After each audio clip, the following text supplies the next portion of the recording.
gente sabe que algumas pesquisas envolvem testes com animais, mas o que muita gente não sabe é que existem regras bastante rígidas que devem ser seguidas pelos cientistas para evitar o sofrimento desnecessário aos bichos. Você sabia que existem até comissões que avaliam os métodos utilizados pelos pesquisadores? É o que a gente mostra na primeira matéria de hoje. Quando se fala em ética, é comum a gente pensar que ela se refere apenas ao comportamento de humanos com outros humanos. Temos que ter ética profissional, ética social, mas não para por aí não.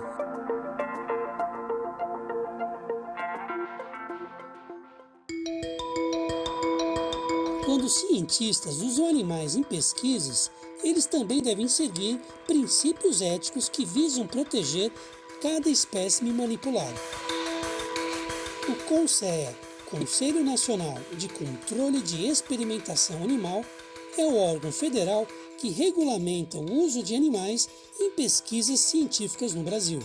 Além disso, instituições de ensino e pesquisa que realizam estudos com animais são obrigadas por lei a criar comissões de ética no uso de animais. Antes da legislação entrar em vigor, cada pesquisador trabalhava dentro do seu próprio preceito ético. A partir do momento que o CONSEA é criado, então existe um nivelamento, tá, sobre tudo que pode ser feito e que não pode ser feito com os animais, e cabe à comissão de ética fazer valer isso.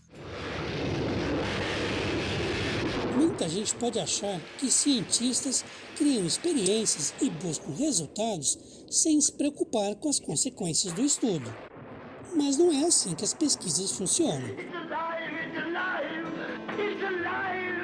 Todas devem seguir o método científico. A primeira coisa que a gente faz é pensar numa hipótese, que é baseada no conhecimento prévio do pesquisador responsável. E aí essa hipótese, lógico, ela tem que ser embasada em conceitos da literatura científica, não é achômetros. E aí eu tenho que ver quais são os métodos mais adequados para responder a essa hipótese. Vera e Alexandre integram a Comissão de Ética no Uso de Animais da Universidade Presbiteriana Mackenzie. A comissão trabalha usando o princípio dos 3 R's, que se baseia em 3 palavras em inglês que significam redução, substituição e refinamento. Refinar é quando você tenta modificar o protocolo para minimizar o estresse do animal. Reduzir é usar o mínimo possível de animais para responder aquela pergunta. E substituir é quando você consegue substituir o uso de animais por outros métodos que possam te dar aquela resposta. Apesar de ser possível evitar o uso de animais em alguns casos, eles ainda são necessários em certos tipos de pesquisa. Ratos e camundongos, por exemplo, são utilizados porque têm diversas semelhanças com humanos. O funcionamento cardiovascular do rato é 70% a 80% parecido com o funcionamento cardiovascular do homem.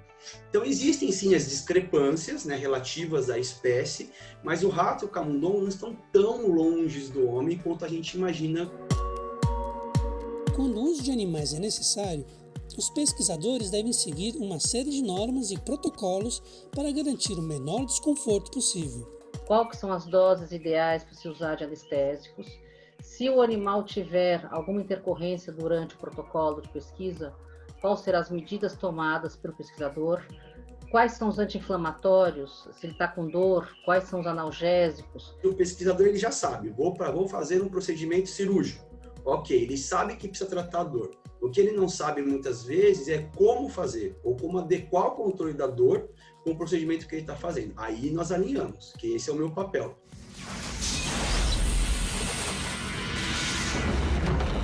Quando vivenciam situações fora do comum, algumas pessoas podem ter, além do desconforto físico, algum grau de impacto psicológico. Houston, we have a problem. Mas isso não acontece apenas com seres humanos. Cientistas precisam levar em conta que animais também podem passar por sofrimentos psicológicos. Então não adianta eu pegar um rato, por exemplo, que é um animal extremamente sociável, e deixar ele sozinho numa gaiola por 7 a 8 dias, que ele vai desenvolver depressão e ansiedade. Vem aqui, doutor. Dr. Dolittle é um homem com uma fantástica habilidade de se comunicar com qualquer animal. Um gato é sempre um gato. Pena que ele seja apenas um personagem de ficção. Tratamento. Na vida real, pesquisadores podem ter dificuldades em perceber o que animais sentem. E tudo fica mais difícil quando se trata de roedores. Existe uma dificuldade do pesquisador em entender que aquele animal está sofrendo. Por quê? Ele está acostumado com espécies domésticas que manifestam a dor de forma mais clara. Rato e camundongo, eles têm uma característica de esconder a dor. Porque eles se entendem como presas, e animal que é presa, que manifesta dor, mas demonstra fraqueza. Rato e camundongo não são animais que fazem parte da rotina do ser humano. Então, a gente precisa saber contê-los sem machucá-los e também se proteger de uma ameaça, porque esses animais mordem. Por isso, cientistas devem passar por treinamentos para aprender a lidar com animais. No Mackenzie, existem 2 cursos voltados a alunos e pesquisadores. Por exemplo, no nosso laboratório, os alunos que querem trabalhar conosco, que a gente trabalha com animais, eles só vão realmente, efetivamente, ser aceitos a trabalhar, começar a trabalhar no nosso laboratório, depois que ele fez esse curso, esses 2 cursos com o médico veterinário. O importante é não se esquecer. Por mais valiosa que seja uma pesquisa, ela não pode se sustentar no sofrimento desnecessário de ninguém, seja humano ou animal. Ao contrário, a minha preocupação maior, eu te digo como pesquisadora que usa animal, a minha preocupação maior é com o bem-estar do animal.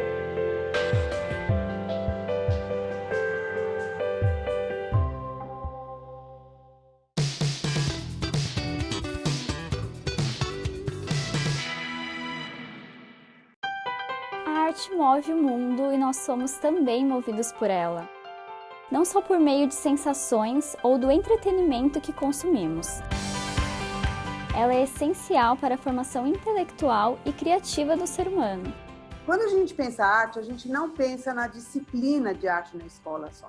Nós pensamos numa atitude que é, por si só, uma atitude aberta frente à cultura, ao respeito, à diversidade, à empatia, à estesia, aquilo que nos faz mais humanos. Esses temas foram discutidos no Simpósio Internacional de Formação de Educação em Arte e Pedagogia na Universidade Presbiteriana Mackenzie. O evento foi online e contou com a participação de professores de todo o Brasil. Dialogamos sobre experiências que nos permitiram refletir sobre as palestras e inserir suas principais propostas em nosso cotidiano. Ele tratou também de assuntos relacionados à cultura, à tecnologia e à interação entre os docentes, tendo como foco sempre o diálogo. A pandemia acabou criando um espaço da gente conversar, de participar de vários simpósios, ver gente de várias partes do mundo dialogando sobre questões que nos são muito caras, né? Porque a gente sabe que o professor precisa disso. Ele precisa de um espaço coletivo, ele precisa ser escutado, não só ouvir as coisas, mas ele ser escutado e poder vir para dentro, né? E é nesse sentido que a gente acha que cada vez mais esse espaço da gente inventar outros modos de fazer congressos e simpósios é importante. Arissana, quais são seus modos de fazer docência? Você pode contar? Um dos destaques do simpósio deste ano foi a Arissana Pataxó, artista plástica e professora indígena na escola local de Coroa Vermelha, na Bahia. Como fazer dessa escola indígena um espaço de valorização da comunidade, dos saberes, da língua, se os professores eram de fora? Eu conheci a Arissana Pataxó primeiro por buscas na internet, estudando, procurando conhecer artistas. Comecei a trabalhar com a arte dela na sala de aula. Em 2016, eu tive a oportunidade de votar nela para o Prêmio Pipa. Ela ficou em segundo lugar, que eu acho que é uma grande conquista. O primeiro lugar ficou para o artista indígena também, Jaider Esbel. Eu iniciei minhas aulas no doutorado em artes visuais em Salvador. Arissana é uma artista que traz representatividade aos povos indígenas. A sua arte e modo de ensinar trazem à tona o debate essencial sobre questões étnico-raciais nas escolas e universidades. Através desses contatos, desses diálogos que a gente vem trazendo para a arte essas discussões também, pensando na arte como mais um espaço para também discutir essas questões sobre a temática indígenas que já estão em pauta em outras áreas, né? Principalmente na antropologia, mostrando às crianças, aos jovens, a nossa luta, né? Que não para, mostrando que os mais velhos iniciaram essa luta, seja pela educação, pelo território, e a gente continua, né? É fundamental valorizarmos a arte produzida em solo brasileiro, e mais ainda, aquela que retrata as raízes da nossa cultura, já que o público muitas vezes dá mais valor a artistas do hemisfério norte. A inserção das artes indígenas, elas vão contribuir sim, sempre, para que as crianças tenham uma ampliação cultural, um repertório maior e possam ir compreendendo algumas questões relacionadas a esse tratamento desigual que existe na nossa sociedade. Esse trabalho que a gente faz com arte, ele não é simplesmente instrumental de ensinar, mostrar a arte como se ela fosse simplesmente contemplativa. Ela é carregada de valores e de sentidos.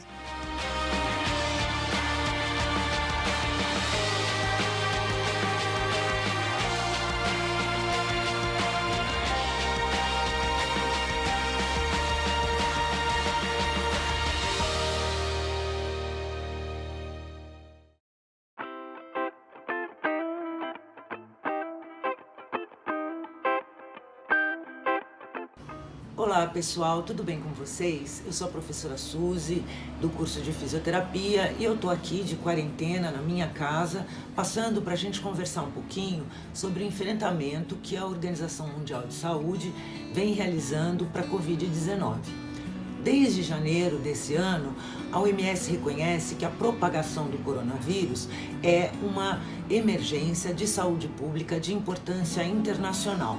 Por essa razão, a OMS ela determina que os países tomem algumas atitudes, como, por exemplo, detectar e testar rapidamente, tratar e isolar os pacientes com problemas e, principalmente, rastrear e orientar a população, mobilizando-as em benefício de um todo. Essas medidas, elas estão sendo adotadas aqui no Brasil, né? Então a gente tem a quarentena, a gente tem, por exemplo, o aumento dos leitos para maior internação, a gente tem a aquisição de kits para teste rápido, a própria antecipação da vacinação da gripe e, principalmente, a orientação da população para medidas de higiene. Por isso, a gente precisa entender que é necessário que o Estado adote as medidas, mas que a população se una acatando as medidas designadas pelo Estado. Então, eu estou aqui para pedir para vocês para colaborarem, para realizarem a parte de vocês. Juntos nós vamos conseguir vencer isso. Por essa razão, eu peço, fique em casa.